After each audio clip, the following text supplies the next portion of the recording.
সময় পেলেই প্রিয় মানুষটাকে বুকের ভিতর শক্ত করে আঁকড়ে ধরুন। আসলে জীবন বড় কঠিন এক অধ্যায়। কখন কোথায় সব শেষ হয়ে যাবে কেউ জানি না। তাই সময় থাকতে সময়ের মূল্য দিতে হবে। সম্পর্ক ভেঙে ফেলা অনেক সহজ, তাকে আগলে রাখা বড্ড কঠিন। অবহেলা সব শেষ করে দিতে পারে এক মুহূর্তে।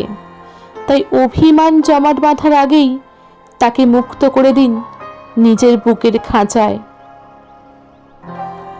সে যেন আপনার হৃদয় আকাশে নিজের ছোট্ট বাসা তৈরি করে নিতে পারে, স্বাধীনভাবে আপনাকে নিয়ে ঘর বাঁধতে পারে। আসলে মানুষ ভালোবাসা ছাড়া সত্যিই বাঁচে না।